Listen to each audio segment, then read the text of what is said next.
Salut à tous les amis, j'espère que vous allez bien. On se retrouve aujourd'hui pour une nouvelle vidéo. Alors dans cette vidéo, on va revenir évidemment sur toutes les dernières informations relatives au FC Barcelone, en commençant par les informations relatives à Nico González. Ensuite, on évoquera la présentation d'Oriol Romeu et toutes les autres informations mercato importantes. Bon, allons-y. Tout d'abord par Nico. Alors comme vous l'avez probablement vu, j'en avais parlé lors de vidéos précédentes. Nico González, beaucoup d'offres en Espagne, Real Sociedad, Real Betis et d'autres clubs. Au niveau anglais, pareil. Et il y avait en plus le FC Porto au Portugal. Donc c'est ce dernier club portugais qui joue la Ligue des Champions qui va donc s'offrir Nico González. Normalement, ça devrait être donc un transfert avec une option de rachat pour le Barça qui ne voulait donc pas perdre de contrôle sur le joueur pour éventuellement plus tard, si par exemple il s'en sort très bien à Porto, et bien pouvoir le racheter.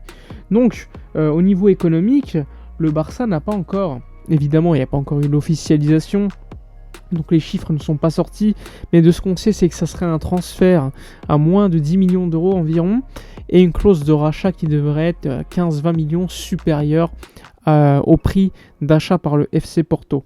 Donc quand j'ai vu cette nouvelle, pour être honnête, bien je considère que c'est beaucoup mieux qu'un prêt tout simple sans option d'achat. Parce que Nico González, c'est un joueur très intéressant. Xavi ne compte pas sur lui vraisemblablement.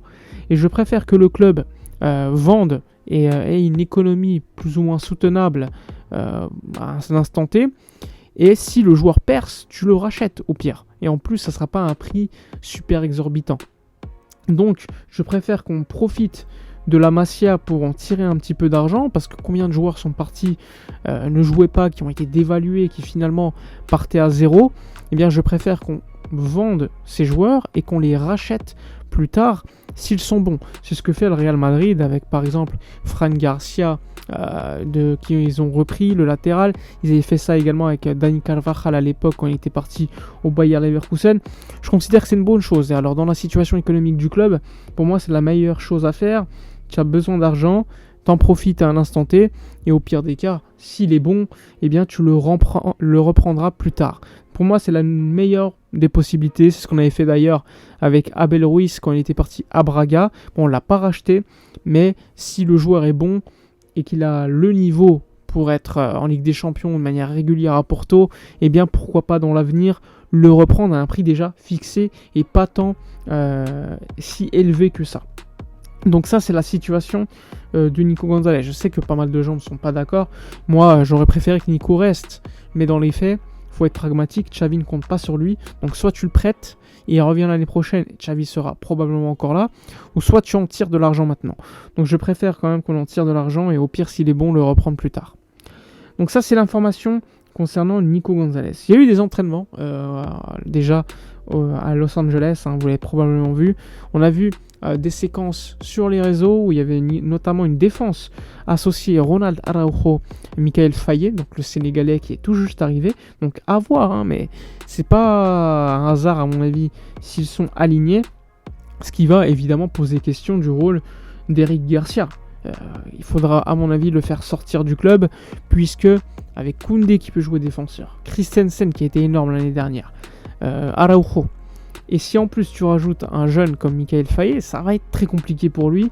Et donc ça n'a pas de sens, surtout que tu as recruté en plus Inigo Martinez.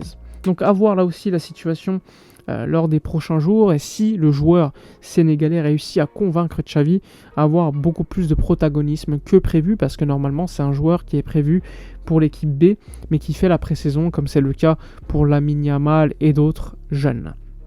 Donc voilà pour la situation concernant le FC Barcelone. Il y a eu également, je ne sais pas si vous l'avez vu, quelques informations relatives à Franck Kessié qui intéresse beaucoup la Juventus. Il y a un match bientôt entre la Juve, je crois que c'est demain, contre la Juve-Barça. Giantouli, le nouveau directeur sportif de la Juve, aime énormément Kessié. Allegri le veut également. Donc il y aura des discussions. Le Barça ne veut pas du tout céder aux propositions de la Juve qui propose un prêt. Le Barça veut absolument une vente. Et il faudrait également convaincre le joueur qui n'est pas si chaud que ça pour revenir en Italie. Lui, il veut plutôt aller en Arabie Saoudite en cas de gros salaire ou aller en première ligue. Donc le mercato est très calme. Pour l'instant, on est le 21 juillet.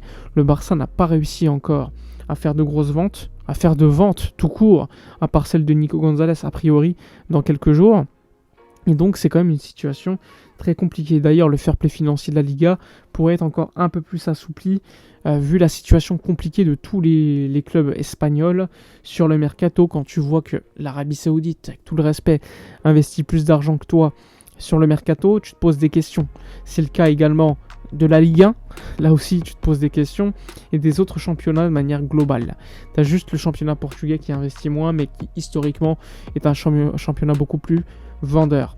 Donc c'est quand même assez préoccupant pour le championnat.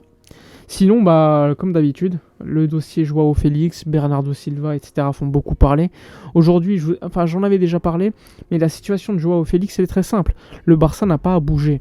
Le Barça doit attendre le maximum du temps possible jusqu'à la fin du mercato, parce que c'est l'Atlético qui a cette pression. Nous, on n'a rien à faire. On a juste à observer l'Atlético avoir du mal à sortir le joueur.